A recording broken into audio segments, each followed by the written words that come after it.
Hi, Charles. Hey, how you Adrian doing? from PhillyInfluencer.com. How are you? Obviously, the Good to see you, Eagles. buddy. Obviously, the Eagles. They need multiple cornerbacks in this draft. Who are the guys that you like most in the middle rounds that they can go and snag? Well, Cam Sutton from Tennessee is going to be a guy that's going to get some looks, but it's a matter of where you're going to want to play him. He's almost like a tweener guy. Yeah. You know? Can you get Buda Baker after the first round and make him a nickel slot? Guy who can patrol the middle of the field and play really well. Might be a little high, might Yep. go faster than what you're looking for. Desmond King, I love out of Iowa. I think he's more of a safety. Yep. Play him as a nickel, but he's more of a safety. Reminds me a little bit. You remember Macho Harris? Oh yeah. Oh yeah. Reminds me a little bit of that. I think he's more talented. Remember, Macho was a press corner in college. Yeah. Couldn't run. He's starting free safety as a rookie for the Eagles. I remember that. I think that Desmond King's a starter like right out of the gate. Yeah. He just like boom, plug him in and go. Marlon Humphrey's going to be interesting to see where he goes because he has first round talent. Yeah. Some people think he'll go in the second because of ball skills. That's what I keep hearing too. But at the same time, he can play. Yeah. He can flat out play, and he'll come up and tackle you. That won't be a problem at all. And don't forget, you're going to get some guys that may slide back towards you Yeah. that were first rounders, Like including Sidney that Jones, big kid for up example. in Seattle. Yeah. That could be interesting because now the report is he'll be ready to go by September, which ups the ante a little bit. Yep. Maybe even keeps him in the first. Yeah. He may not be there in the He may second not round. be there, but maybe he slides back towards you a little bit. Yep. I love Akilla Witherspoon out of Colorado. I think he's a very good player that would be a very nice pickup in a middle Yeah. guy. And when I'm talking middle, I'm saying second, third, fourth. It's interesting. A lot of these college teams. There's a lot of these duos. Colorado, you talked about Woozy, Weatherspoon, obviously Yeah, Ohio it's interesting, State. isn't it? Yeah. Does that kind of change the evaluation because there's so much talent, or you're still kind of looking at them No, individually? I think you still have to try and grade them as they are. Yeah. But it's hard to do because you're saying is one pushing plays to the other one's side. Yep. But if so, is that guy making plays? That's the key because you often have that one good one, right? We avoid the heck out. I'm going to avoid you because you've locked me down. I'm going to go over here and make hay on you. But if all of a sudden you're making plays, okay, I got two good ones now. All right, so what's happening here? So you still have to evaluate them that way. Thanks, Charles. Sure, certainly. So, thank you on that. Look, we're talking about this already. It seems like people are very concerned about him just being a workout warrior, this guy that kind of wasn't draft on. What is it about his team that shows that he can make the transition of linebacker to receiver? A team that loves defense and they need more offense. But we got two local kids. I don't think Reddick's going to be there, but You definitely take a look at the time, you see what you have. Draft because the kid's a hometown kid. That'll just kill your team. But if he's that guy, why not? Because I know one thing, you get a defensive coordinator who knows how to maximize the best out of what he has, and he'll put him in the right spots. I think they did it right when they took that Westbrook kid out of Villanova. I'd say that worked out pretty darn well. But I will guarantee you, they will tell you, our grade on Westbrook made him our pick. But when you just pick hometown, ooh, Tony, you know how that is too. It's kind of like recruiting hometown kids in college. If you get a kid as a hometown kid and he doesn't play, you probably really messed up things. Sometimes it's better to let him go. But in this case, he'd be someone they'll evaluate. I feel better and have fun, man. Hey, thanks a lot. I appreciate it. Thanks, Joe. Thank you. Hey Charles, nice to meet you. Oh, no problem. Good to see you. How much do you expect a guy like Gary Conley with reports, there's nothing confirmed, how much do you see that impacting his draft stock? How far do you think he will fall? And for teams like the Saints and the Eagles who really have need corners, how much does that kind of send their front office on the scramble? I just think that the Lyle Collins issue a couple years ago was our blueprint. He didn't get picked at all because you couldn't determine at that time whether he was going to be available to play for you or not. And Gary Conley may be falling right into that territory where we're just not sure if he's going to be available to play or not. And if that's the case, then I don't see people spending a draft pick on him. I think what will happen is he'll fall out and be an undrafted free agent and go from possibly a first-round pick to that, because we saw the same thing with Collins. Collins was a lock first-rounder, but we just didn't know, and teams didn't know, and they don't want to draft a kid and then he can never play for you.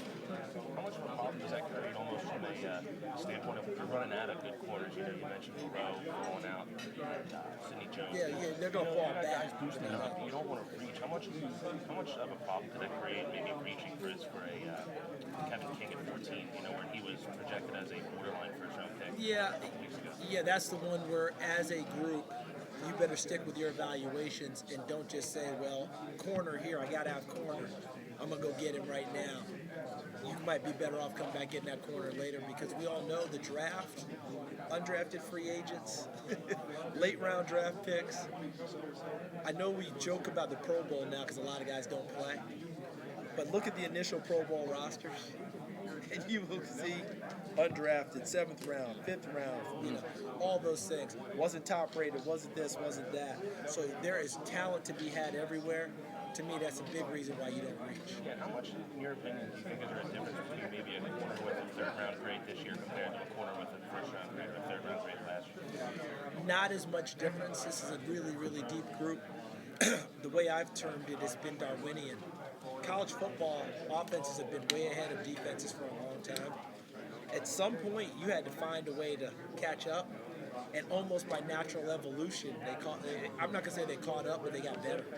Because for years, I would go into the draft and say, I can't find a corner after the 3rd round. This year, I can. I'd say I can't find a safety after the 3rd round. This year, I can. How did that happen? I just think it's just a natural deal with it. Offense just beat them down so badly that eventually guys said, you know something? Instead of being that 4th receiver on my team, I'm going to be a first corner. Tony Lippett with the Dolphins, he was a receiver in college, wanted to be a receiver in the NFL. This is not a case where I'm beating myself on the chest, but I looked him dead in the eye and said, Tony, at the Senior Bowl Mobile, and you can ask him, I said, corner, you got to go play corner. It's just not enough of those. There's a million of these. He goes, no, man, I'm a receiver. What is he in the NFL? Where's he starting? And every now and then I get one right. Yeah. Every now and then. I'm still searching for mine. No, you got it. Good to see you. Thanks for Charles, along the Gary and Conley lines, since it's such a fresh thing and there's not a ton of information available, does it matter that that's a factor now? I mean, obviously you mentioned Lyle. Yeah. Like,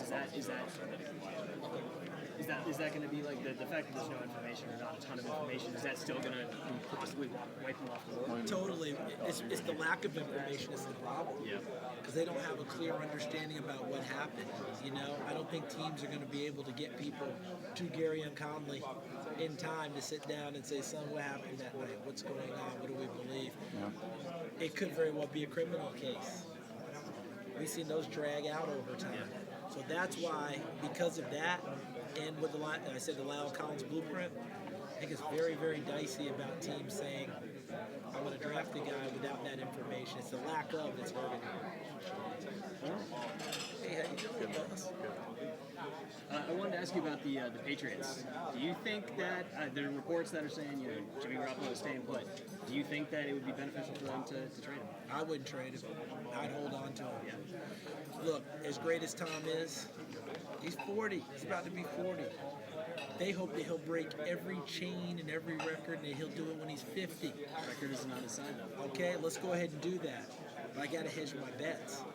And I've got a kid that I put time into developing. In their practice sessions, they make sure he gets first team reps, even though most times you don't get that as a backup guy. But they get him in a different way. What they do is they'll take a carve out time where he'll run the game plan for that week like he's the starter. So they don't take time away from Tom. They've been doing that for X number of years now. They're not. I just don't see them saying, okay, now's the time. Now, if someone Vito Corleone's them, makes them an offer they can't refuse, then you kind of have to. Yeah. But I think they're going to go out of their way to not go in that direction. Look at Cincinnati. So you think he's there? Cincinnati's not getting rid of A.J. McCarron. Right? Didn't they say a 1? You want it, it's a 1. They went daunting right out of the gate. Garoppolo is not valuable as far as I'm concerned because that's a team that has Super Bowl designs every year. If Tom goes down, they still have Super Bowl designs. Sure, exactly. No pick for the Vikings in the first round. So Darn it, why are we here then? right. Well, on Friday morning when we're sitting there gnashing our teeth, who are some names that we're going to be able to chew on and consider? Well, give me some positions you want. Offensive line, running back, and anything that Mike Zimmer can use to get even better. Oh boy, that's beautiful. I love that one. I think I'm going to follow the Reuben Foster story pretty closely and see what happens. It's not like you don't have a guy who patrols the middle pretty well already. But Reuben Foster, you might be able to do something with multiple guys, and Mike's been able to do that. It's funny because I actually watched some tape of Kendall Beckwith from LSU, another inside linebacker who can move and run and the whole thing. I think that when you talk about running backs, there's a plethora of them, isn't there?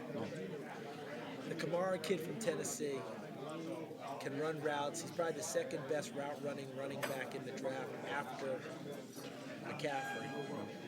And you can do a lot of things with him in your offense. And with your dart thrower of a quarterback, that works out pretty well. Offensive line is going to be very interesting because every year we say, well, there's not enough of this, not enough of that at some position. This year's offensive line. But how come every year I look in the league and Corey Linsley's a 7th round pick and he started center for Green Bay, right? I mean, just go right on down the line and guys find their way. So development, growth, experience, yeah, there's always plenty of guys sitting around. Any kickoff returns have impressed you in this process of evaluating guys, and maybe guys who aren't top tier at their position, but they're top tier as returners? Well, I got to kick the tires on Kermit Whitfield at Florida State.